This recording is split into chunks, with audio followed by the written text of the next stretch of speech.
Keep your radio dial right here. You're locked into the hottest news station on the planet. Hot 702.5 in FM sound. Blazing today's hip-hop, R&B, and pop music. Keeping your radio on fire. Bringing you the hottest, realest, riskiest talk shows live 24/7. Live on hot7025fm.com. It's your main man, 360 the Poet from the Morning Wood. And are you looking for the perfect drink? Well, you found it. Mimosa Royale is the perfect combination of California sparkling white wine and natural juice that is both tasty and refreshing. No artificial colors or flavors, no sugar added, and it's gluten-free. As the world's first ready-to-drink mimosa, Mimosa Royale is perfect for any occasion, day or night. You no longer have to drink 12 of those seltzers just to get that perfect buzz. At 8% alcohol, Mimosa Royale is the perfect drink to party with. Offered in a variety of flavors and sizes, you are bound to find a Mimosa Royale that you'll love. We have berry, mango, apple, and orange, with more flavors to come. Mimosa Royale is the most award-winning flavored wine that serves in bottles or cans. You can find them online at drinkmimosa.com or find them at your local liquor store. Ask for it by name. Mimosa Royale.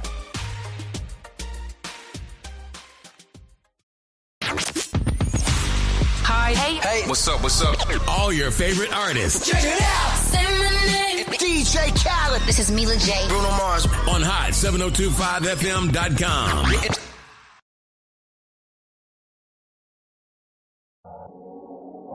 What's going on, everybody? It's your main man, 360 the Poet from the Morning Wood, and I'm here to talk to you about the Sci-Fi Center.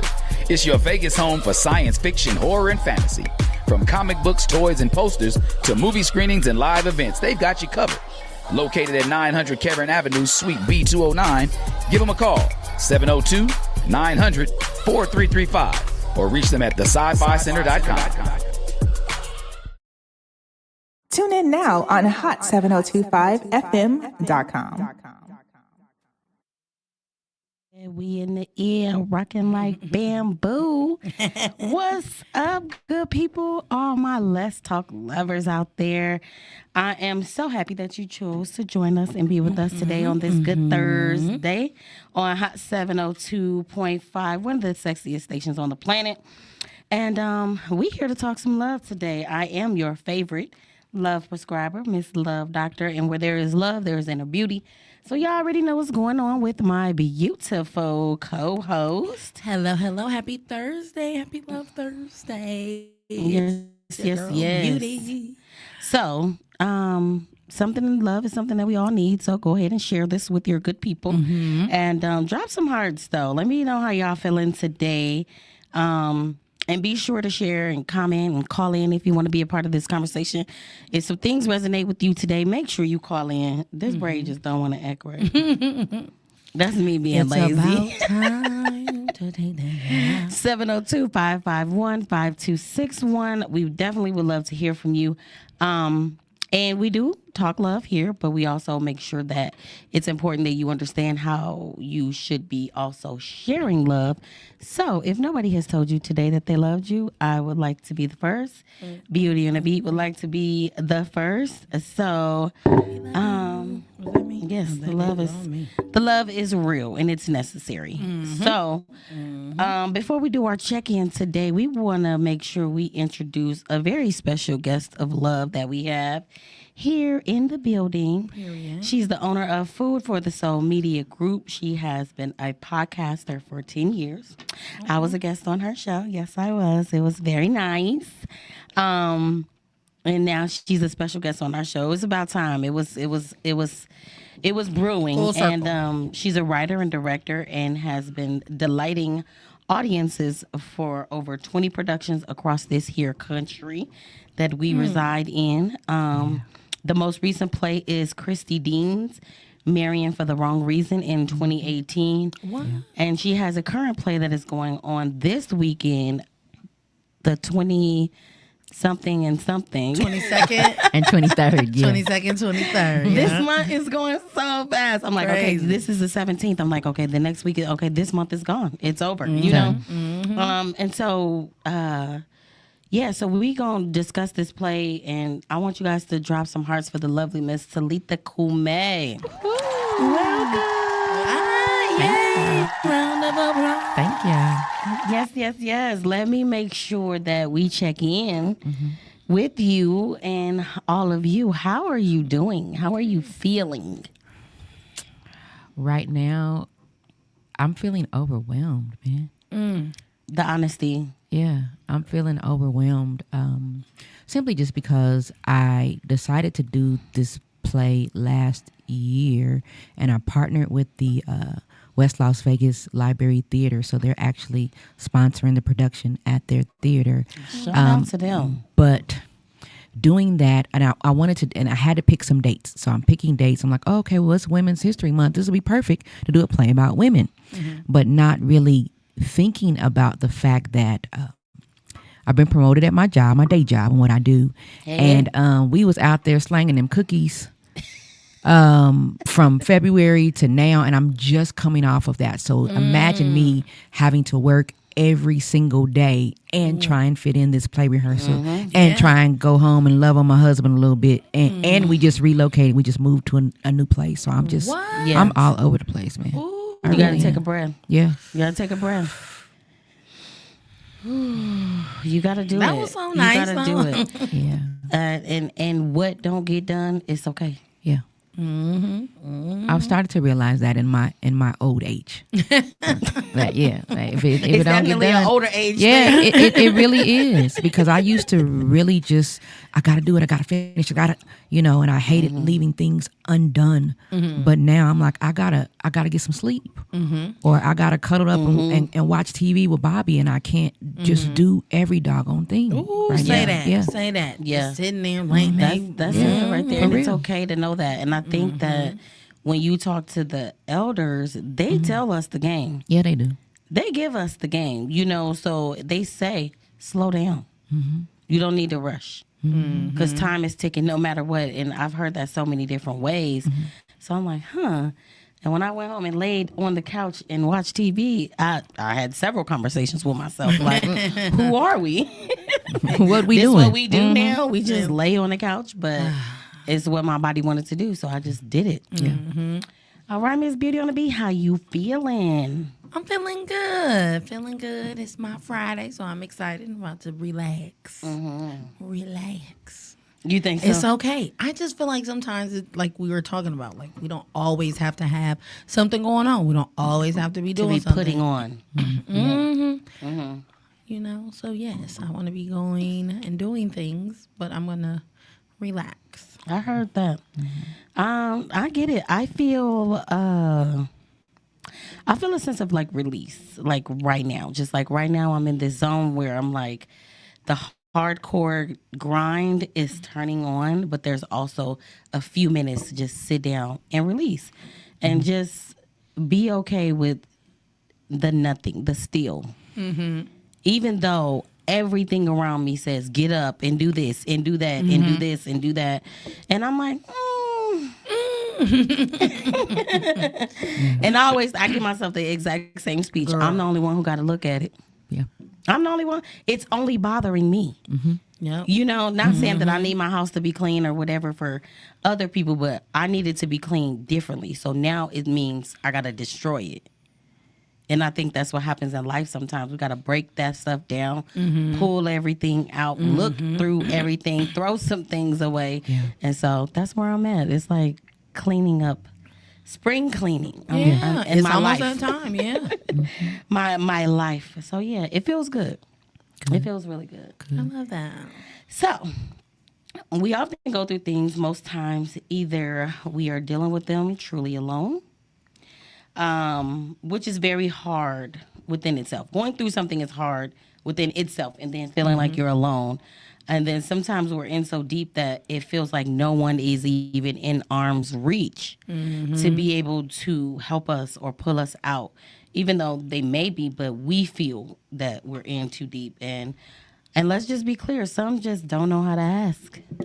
Some just don't have it or never have been put in a safe space to be able to ask for help. And so therefore they don't. And that I think we have to also realize that the ones who are weary of asking for help don't want you to take it and build a step stool didn't take a shit on them after they asked you for help. Yeah. Well. Yeah. Was there shots? Girl, bam. Made your skin come up. But it makes people not want to ask for anything ever again. And so we can be honest with ourselves to know that it is very hard out here. And I think that we're in a culture where we're being taught to lack compassion and empathy for one another. It's almost like your problem, not mine. And but in reality, it becomes all of our problem. And when we mentioned coming on the show and what it was for and talking about issues that women face, I instantly thought of we should talk about the experience of what only solely women deal with, right? And these are things that they deal with alone. And I started like researching it and looking it up. But every single topic, I'm like, well, men go through that too. Oh, well, men go through that too. So then I started realizing like it's human things that we struggle with, but there are some individualized female gendered struggles. So for the premises of this show, we're going to talk about issues that women go through, and then we're going to talk about, you know, maybe some solutions and things that we've done to move past that thing, help one reach one. You know what I mean? So, but first we're going to get into our special guest. We want to know, tell us about Talitha. You wear so many hats and you do so many things and you're all over the place. I might be someplace and we'd be like, hey girl, Talitha. Yeah. I've really been fortunate moving out here when we relocated out here in 2020 from Dallas to be able to be in the mix out here. A lot of times, a lot of people are relocating here, but they don't know what to do, where to go. They don't know where the black folk at. They don't know, you know, where the money is. I mean, they just don't know where things are. But I've been fortunate enough to just kind of feel my way through this Las Vegas area, and that's why I'm just kind of out and about. But mainly it's kind of out because I was representing, you know, my job. But when I came out here, my goal was to podcast, and podcasting for me was just kind of a joy, like just something to do on the side. I wasn't trying to make money off of it or try and get super rich or anything. And so I asked Bobby when we moved here, I was like, hey, I know you want to come out here for your art and everything. I'm going to come out here and, you know, give me a 9 to 5, but can I still, you know, podcast? And so actually 702.5 FM was the first place that I landed. Shout out to fine ass Icarice. And so, and we were here for a little bit. And then I relocated to the Fremont area, where I was there for another couple of years. That's where you came on the show. So I've been fortunate to be doing that, podcasting. I love it. So it's something that I like to do just because I like to talk about issues and different things like that and news stories and all that, just to kind of create dialogue for people who kind of, you know, some topics are taboo. They don't want to talk about it. And so that's been a joy of mine. And then also I started writing productions back in college in 1990. It's been a long time. Yeah. So in the 90s. Yeah, in the 90s. A little bit ago. And so I've been doing this for years, you guys. I'm not new to this. I've done it in California, in Kansas City, Missouri, moved to Dallas, did it there. So this will be my first time actually doing a production here in Las Vegas. I'm super excited about it. This is actually my 25th production. So I do this, you know. And so I'm just excited to be out here and to have some new blood on the stage. I'm working with a lot of novices, and so you guys make sure that you guys show them some love if you do come to the show, because some of these ladies have never been on stage before. And so I wanted to give them an opportunity to kind of show their stuff, and I didn't want to be caught in a space where I was just using people that everybody in Vegas already always sees already. And so that was kind of the reason why I kind of tried to step out and audition, open the auditions for people who, you know, kind of want to try try their hand at this. So that's pretty much I should me. audition. Yeah, that's pretty much me. And like, you should have. I I don't asked know. Beauty on the Beat. She was like, "Girl, I'll be working." She And was so she's scared. like, "Let me see if I." She Was was she scared? That's all it was. I told her because even when remember when you came to that modeling audition, I was like, "Dude," and you She got it. and you won. I'm like, "Come Girl, on!" And you're I like, know. "I'm not a model. I'm not a." I'm like, "Come on, Beauty." Yeah. And you won. Yeah, she did. And you won. I know. I ain't even do nothing with that too. I know. I know why I am scared of the limelight. I know why. Okay. I know why. It's something that I am healing You gotta within face your myself. fears. It's more of a coping mechanism. Like it's like I've been trying to really research myself, you know, and that's what I'm working on. Like it's a fear of being seen and looked into, and safety too. Like I don't know why, like, you know, I guess being molested kind of makes me feel some ways of like scared sometimes of just being seen. Right. So when you want to just be like, okay, even, you know, like, I mean, I want to look good for myself. That's what I, you know, do for myself. But I just still want to like shrink. Yeah. I do that a lot. And so I was going to ask about the play, but since you said Yeah. the word molestation, that can be an issue that we discuss. And I guess on the sense of like and I'm going to say that it's not just a woman thing. It's not. However, it's still an issue. It is. It is. I can freely just kind of talk about a couple of the characters deal with that in the play. And so I wanted to point it out just because after the play, you guys, I am having a male panel discussion. All male. Yes, all male. I decided to do that because I really want to talk about some resolutions or something like that from a male's point of view, because most of the play, it's dealing with men and relationships and sons and all these other kind of stuff. And so one of the characters deals with that, and I want to kind of get a male perspective on how difficult it is to move on from that if you're dating someone who has been molested, or if you're married to someone who has been molested. Like how are they dealing with that? How are they helping? Up? Yeah, how are they helping Yeah. their spouse or their girl deal with that? Ooh, that made me go tighten up. Because hopefully not always just trying to get it, always trying to, you know, because Yeah. when you see yourself only as an object to the person that, even though they say they love you, but if you're scared to say no, Yeah.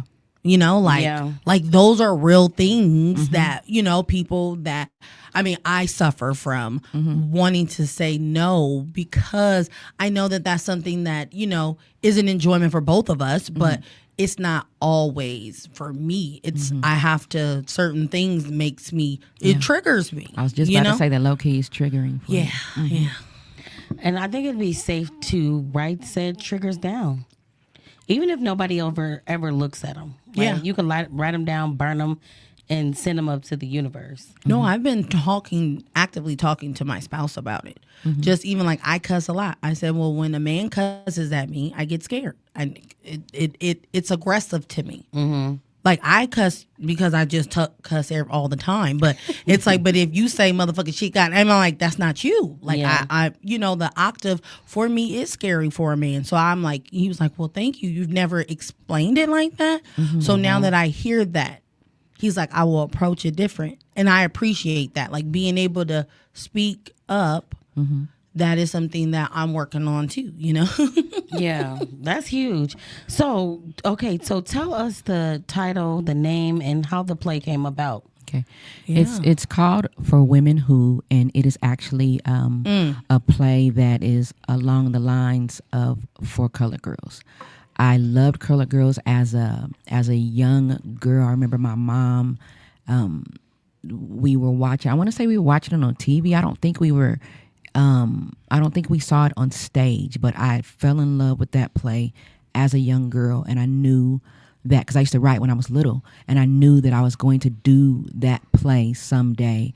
And so around, I want to say maybe 2008, I tried my hand at doing a variation of it, but I was at my church, so I kind of did it based on a Christian background and had the ladies in different colors and different things like that. And then I kind of branched out and I did it again. And then I did a different type of play called Bag Ladies, which was similar to that as well. And so this production that I'm doing here, I wrote it and I entered a contest when I was still in Dallas.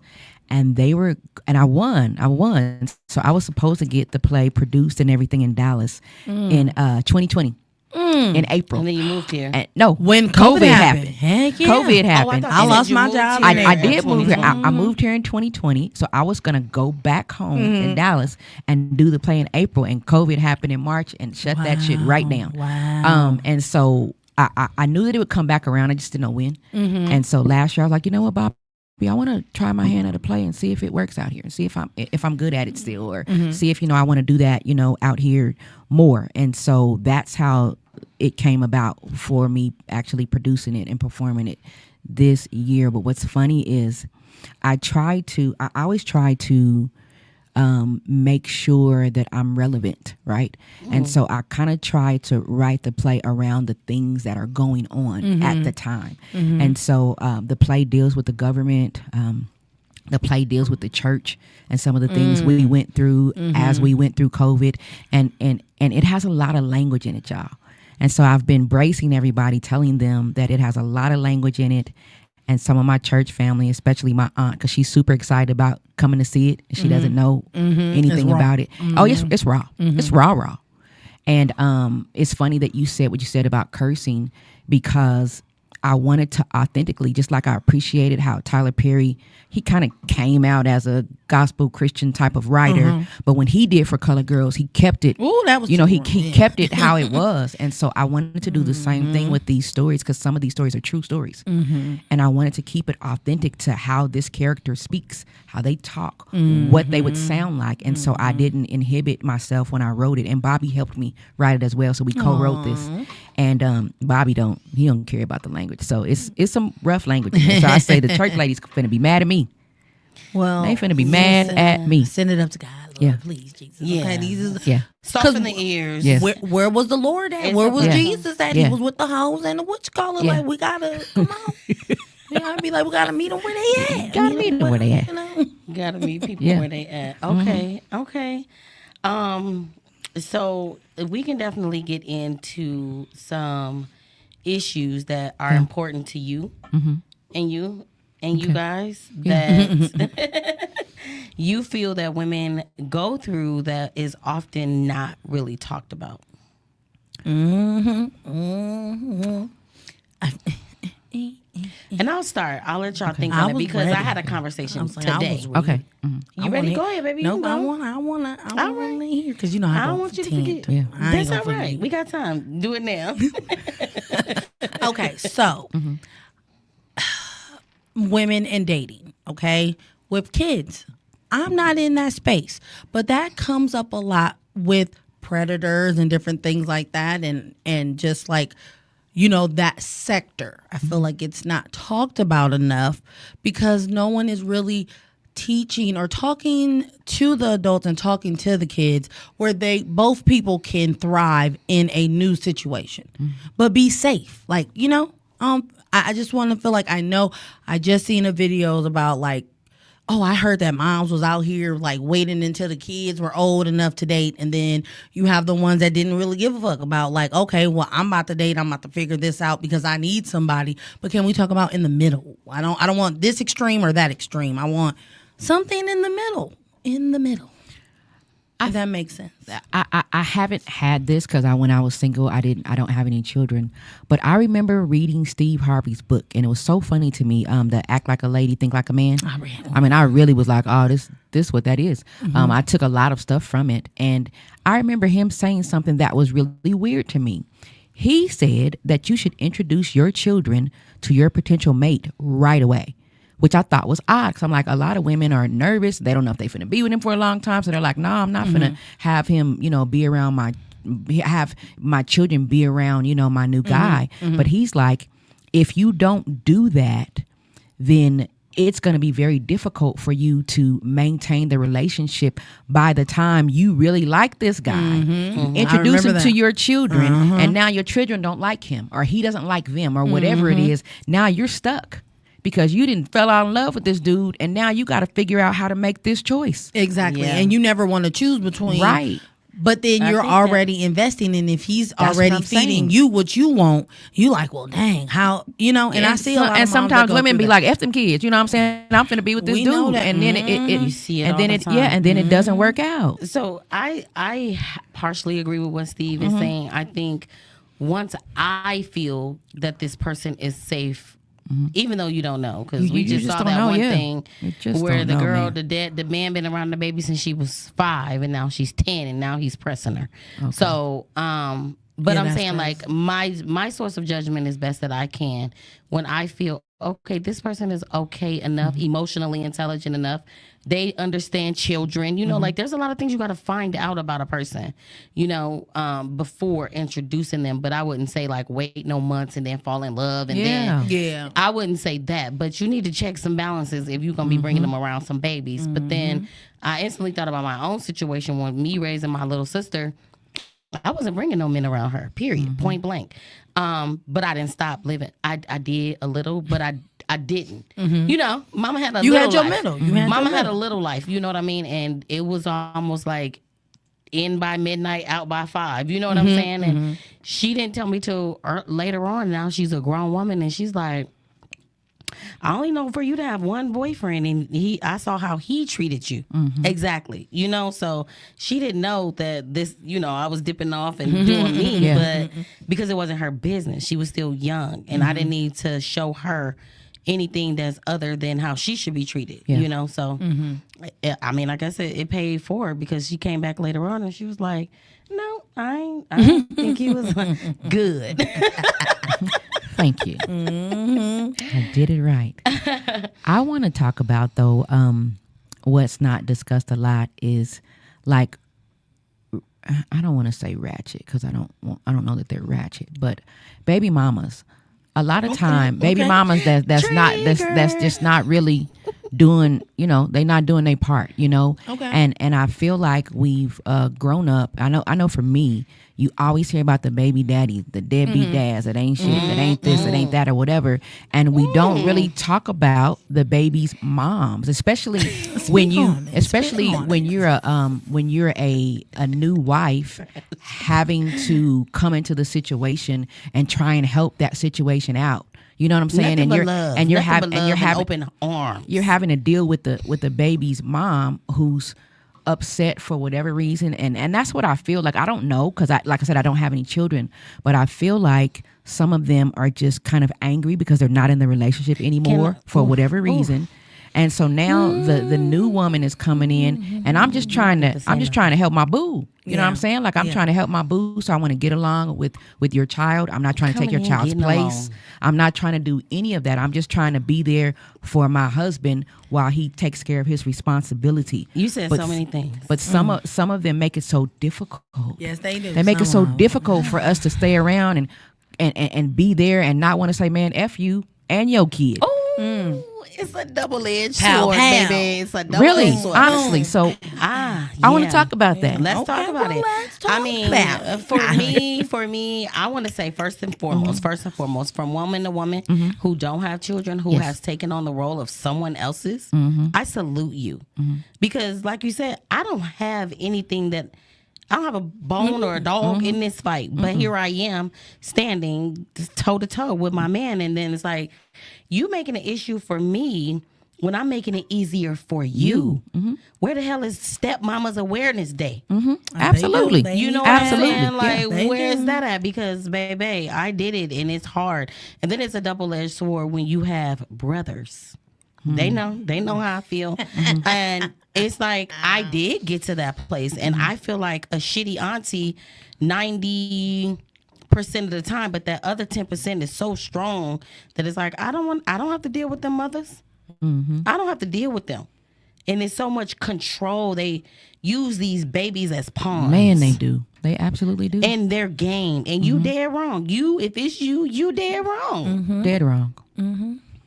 And I don't think we should let Beauty speak on I'm this. not saying nothing. I ain't nobody baby mama.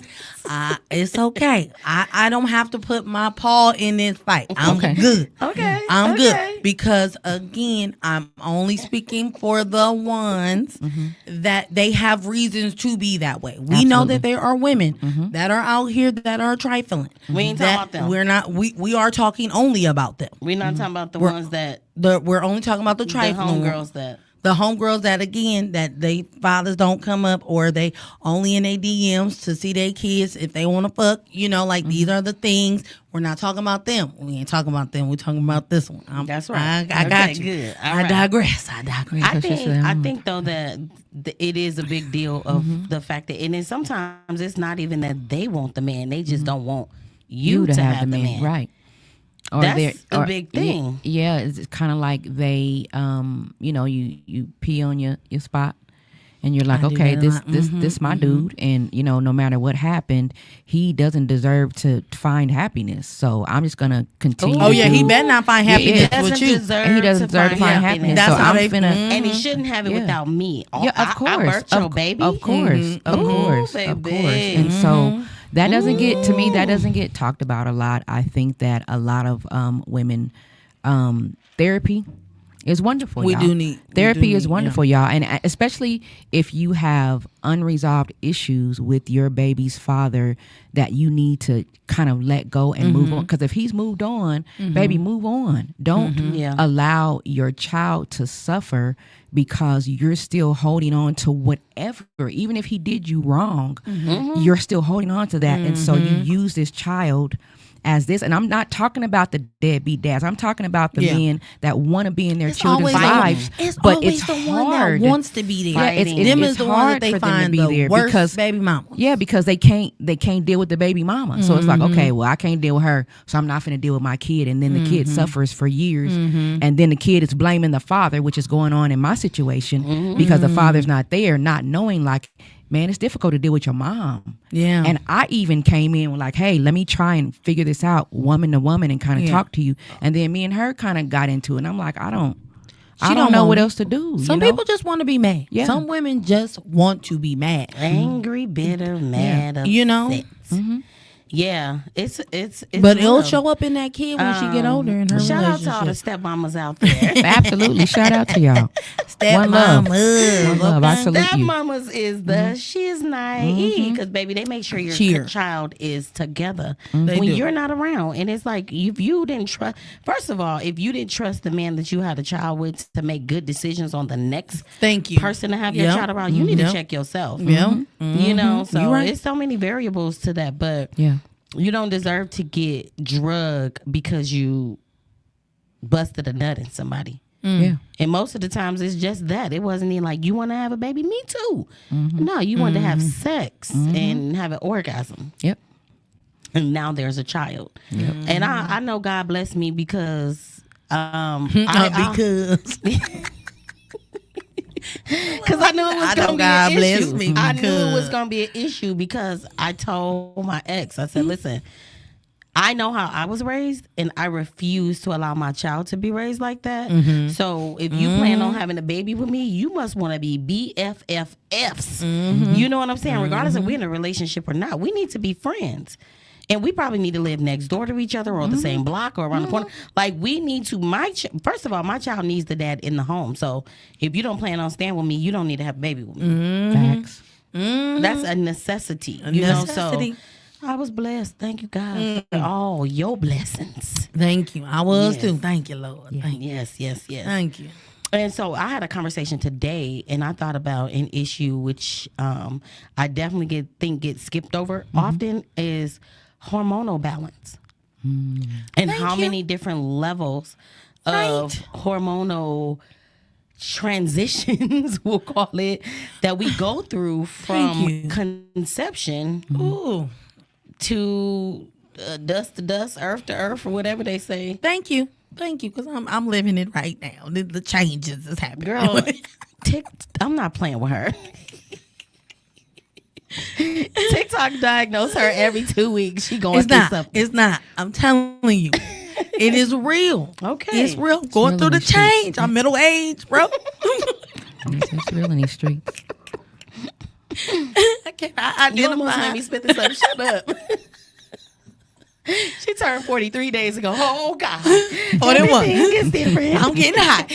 It's getting cold. It's getting hot. Oh, take this wig off. Like, okay, like this is. You were saying that at 37, 35. I wasn't. I swear to God. Want that wig off. I always want it off, but it's literally hot. I shaved all my hair off. Like, bro, it's still hot. I'm itchy all over. My son, like, I'm like legit. I ain't even seen the girl for a few months. Like, these are all things that are happening. Yeah. Okay. Friend. Okay, I'm going through the So change. the first one I was thinking is the fact that we don't, I especially get with our girls and talk to them about puberty. Yes. And how much their little tiny bodies are going through something, and you feeling enraged, you thinking the girl crazy, but it's like, how quickly did you forget? You felt the same way. You know, so that's a real conversation. It is. I don't know if me and you touched on, I don't think that we did, but I did have a guest on the show who has an organization called Lilies in Bloom, and she actually does that program where she talks to the girls. And I was telling her, I said, where's the program that talks to the women? Because I didn't get that. I didn't get that. So by the time I turned, and because my mom had passed away, and even though I have a new mom, we just weren't close. And so by the time I started going through the change, I didn't have anybody to talk to. So now I'm going through the change, newly married, trying to figure out what the hell is wrong with my body. I already wasn't super sexual. Like, I wasn't super just like, hey, I got to have it all the time. So now I'm like, really like, I don't want it at all. And he like looking at me like, damn, nigga, you don't, we ain't doing nothing. I'm like, I'm going through the change. But I don't even know what the change feels like or why my body is doing this. And I can't explain it to him. So I'm like, I'm trying to tell him this. And he's like, you just don't want to. Who you with? Well, what you, I'm like, I just don't. Look at it. Look at it. It's changing. It's changing. Put your face down there and look at it. I just don't want, you know, and we don't have, I wish we had classes for when we're going through the change, because just like the teenagers, we've never experienced this, so we don't know. We don't know what our body is doing. We have no clue. And I think at this age, the conversation is really becoming more prevalent because you have more and more friends. Like, some of my friends, I didn't realize that were older than me. I thought we were all the same age. And so when they say like, oh girl, you know, I'm going through this, I'm like, well, how old are you? You know, and it's like, okay, this conversation is reoccurring. Yes. And it's the same way. Like, we need to have something that explains. So I started looking up like all the different side effects. I started looking at, because quite frankly, somebody already asked me to do a Let's Talk Love and Menopause. Yes. Do it. So we just need a location. I think it is, because so many women in my immediate circle now, beauty on the Thank you. Put me in there. I earned my stripes. I earned them. But I need help. I need help. Stop claiming. I'm like, you need to not be excited about it, ma'am. It ain't nothing exciting about that. You know what? But when people talk about it and I wasn't a part of it, then I kind of feel like, okay, but now I feel you a part of a group. Part There's of the so group. many more groups you can be a I'm part of. about to say. Because when she really go through it, she gonna be like, well, I'm crazy. Put some lotion on, girl, and take the wig off. It's more than that. She is so more than funny. that. I don't want. So what's the issue that you would like to discuss? We'll just boom, boom. Okay. Well, I said What's mine. the issue you guys want to discuss? Let us know. I said mine. Okay. I feel like that was That's the only one? Well, no. Okay. Let's see. I mean, healing. I think that needs to be talked about more, because you know, once you start healing, you start showing up differently. Right? Healing, meaning? Like, just healing from whatever. Like, healing from anything. You start doing things differently. And that affects family, friends, spouses. So, like, these are good things, but sometimes it comes to surface where, like, you move on. You no longer are in these spaces with these people that you really, you know, loved and spent time with and created, you know, like when you said it, I had a vision of like unhealed is like kicking rocks and being in a dirty field or whatever, and then healing and everybody is, like, is there. You know, sunflower fields and lilies, you know, and you flowing with a dress on or something like that. So I think being intentional about healing is the thing, because we talk about it And then sometimes you recognize that you're bleeding all over the place, right? And you look at this speck of blood. Only you know what it is. But if you are not ready to look at it, it's not going to happen. You be like, that's not my blood. That's your blood. Well, you Pick made it me up. bleed, so I don't know what. It's like you go round about what? Like what? It's still your blood. Yeah. Yeah.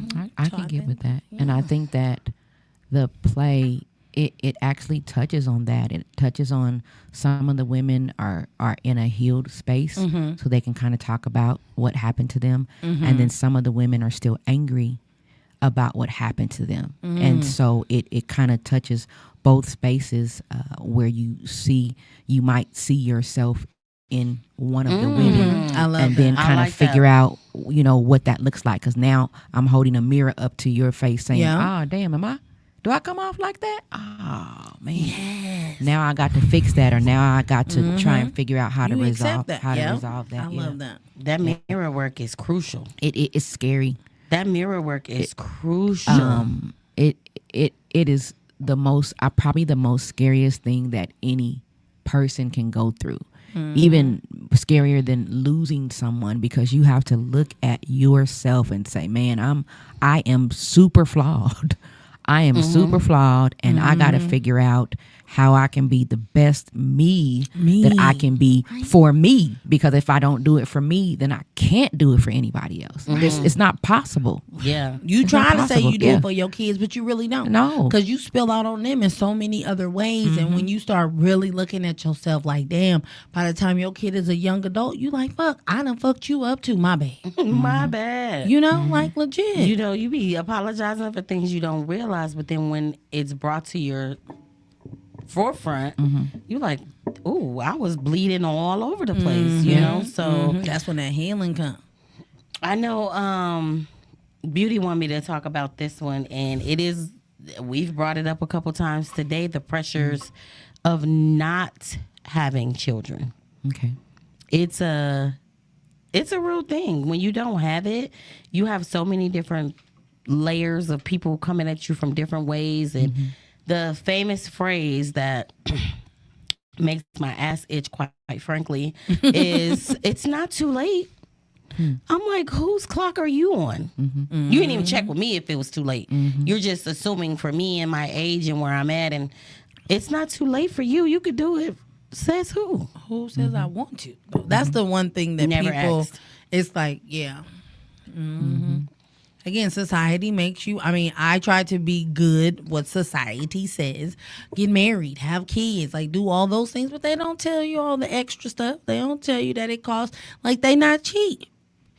They don't tell you that it's hard to have to raise them. They don't tell you that it's, when they start acting like yourself, the good and the bad parts of you that they saw in you that you didn't want nobody else to see, but then they start utilizing it in a different way. These are some real motherfucking things. And even on a more like, I want to say intricate level, is they don't talk about all the levels of pregnancy. Ooh, girl. Like you want me to be pregnant so bad, and it's so cute, and oh, look at the baby bump and all of that. When like that uterus fall and your coochie is on the floor, nobody want to talk about that either. girl, my cousin called me. She said, "Why didn't nobody tell me when I pee it was gonna burn like that?" I'm so sorry, cousin. I'm like, these people, they don't tell us all the good stuff. All the bad stuff. Like how hard it can be to breastfeed and how it can tap into you psychologically. Just off of the fact that you feel that you're the source of nutrients for a human. Like, I feel that. Like that's deep. But they're not saying like, oh, your nipples may be raw. Ooh, baby. And they may bleed. They're not going to tell you all that stuff. No. When I witnessed that, I was like, huh.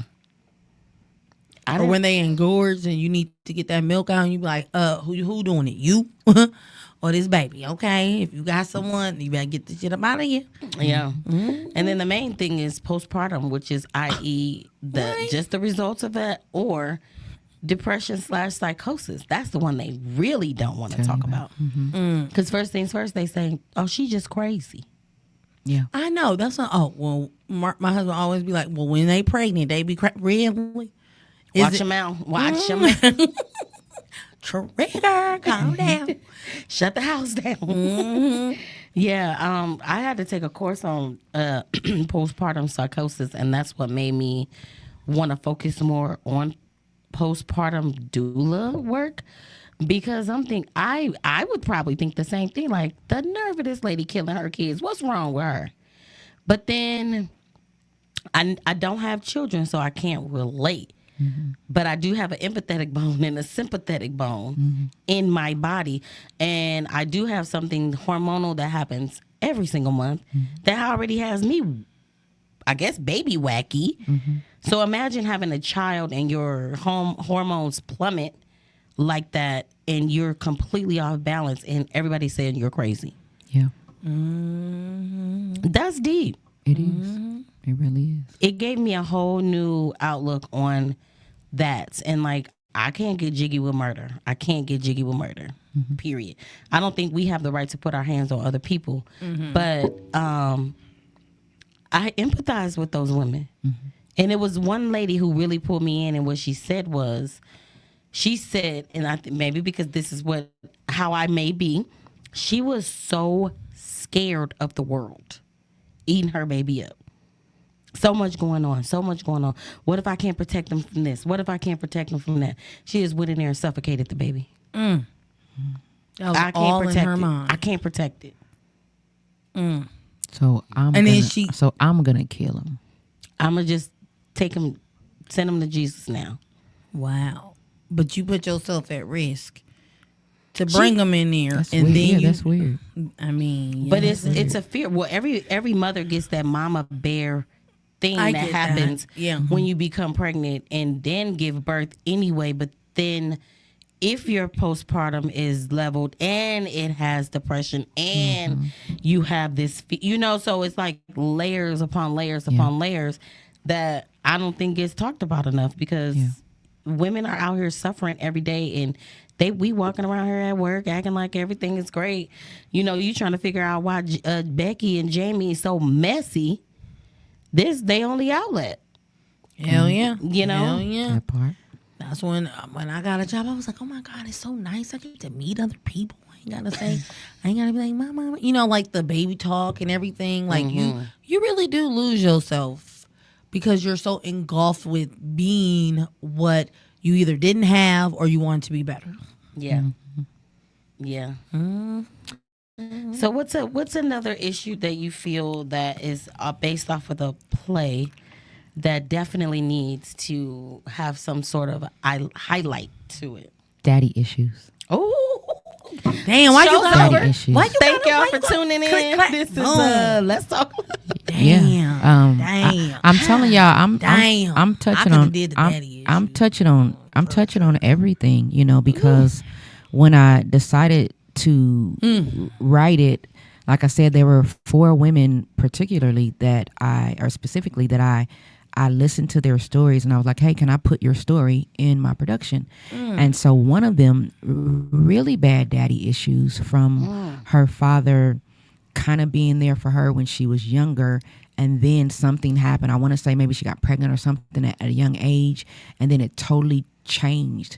And so she felt like her whole life has been trying to find men that are pleased with her, that accept her, because she didn't get the acceptance from her father, or her father stopped accepting her.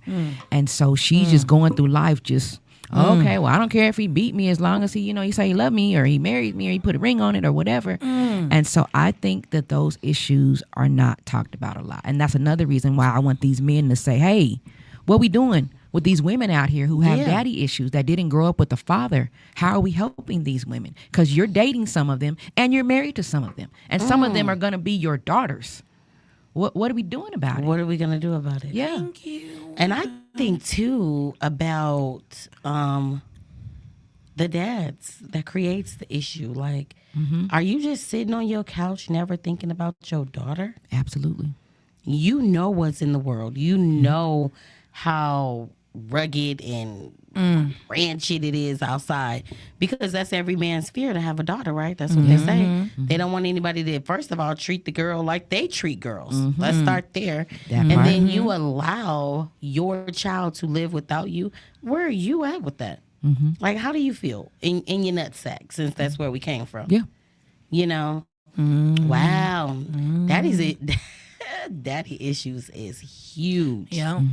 I just figured out I had that this year, you know. Yeah. And really some of us don't even realize that we have daddy issues, you know, I'm until like, somebody I don't care about me and until somebody points it out to us, or we blow up somewhere and they like, what the hell? I've been holding on to this for 35, 40 years, not even knowing, like, this is why I treat men this way, or this is why I'm this way. It's crazy. It can be the smallest thing to where you just never think nobody's going to show up anyway. Yep. You have zero hope in humans, and you're like, well, I don't really ask because people don't show up. They don't do, you know, whatever. But all along, it goes back to the one time the dad said he was going to pick you up and you had your snowsuit on, and your mama knew he wasn't coming, and she tried to tell you he wasn't coming, but you had so much faith in him. So she let you fall asleep and sweat and melt in the snowsuit. And that was me. You know what I'm saying? My mom was like, he's not coming. I'm like, he's coming. Put my snowsuit on, lady. Like, come on. Put it on, because I need to be ready when he get here. And he never showed up. I woke up, like, I had to wake up hot and sweaty, still sitting there. So I don't think they think about those things at all. But it's definitely a thing, and it plays a really big part in our relationships. Period. Not just your romantic Yeah. relationships. Yep. Relationship Remember with we talked everybody. about hyper independence, interdependent, and all those things? Like, that's how we get like that, based on, you know, our upbringing. Yeah. Like, legit. Yeah. Or to a place where we're just like, nah, it's cool. You It's want to good. have that control for yourself, because other people you couldn't control. I mean, You I couldn't feel like I depend on couldn't. them. I couldn't control my childhood, but now I really want to make sure that I control all aspects. But that doesn't work for everybody either. You know? Yeah. Wow. I think that That one was is deep. I like that. I Okay. think too, and I know we don't have that much time left, but that plays a even bigger part. And I'm gonna just piggyback on yours. If they have daddy issues and they're the first daughter, Oh gosh. and what about mommy issues? Oh gosh. Girl, because these mamas be coming out here giving, gosh. telling their kids every like they daughters. That's one thing that we ain't talked about. Okay, the animosity between mom and daughter sometimes that's ridiculous. That's right. It creates a thing, Oh my especially if you a God. daddy's girl and you and the dad are broken up. Yeah, we gonna have to. I know. run I these- was a for little that, yeah. jealous when my Run these Father's ones Day, my back. my daughter like, oh, thanks Dad for doing this. I'm on Mother's Day. What? This all I get? Wait a minute. I'm like, no, digress. Don't be mad. You got a good All man. right, so Be tell cool. them where they can find the Catch to Play and all that good stuff, and how they can contact you. And so, you guys, For Women Who is going to be debuting at the West Las Vegas Library Theater this Saturday, March the 22nd, and Sunday, March the 23rd. So the show on the 22nd at 7 o'clock p.m., the show on the 23rd, 4 o'clock p.m. It is free, y'all. It's free. Free. So it's free to come in. You can come, just come to the door, come check it out, or you can go to our Eventbrite For Women Who and reserve seats in case it's going to be a little bit crowded in there. And we're going to have our male panel discussion right after the play. So it's going to be following the play. So I really just want to give people that production, and then I want to give them some healthy dialogue to go home with. Wow. Yeah. I think it's going to be an amazing show. Yeah, I'm And hoping so. just the topics going alone and having that twist with the males at the end is powerful. Yes. It's powerful. So I'm going to find a way to be in the building, baby. Please. Okay. But make sure you guys are spring cleaning, because Keys Do Love Mommies and Whitney Rec Center are partnering up. And we are doing our 4th annual clothing kickback. Period. So we're collecting clothes up until April 1st.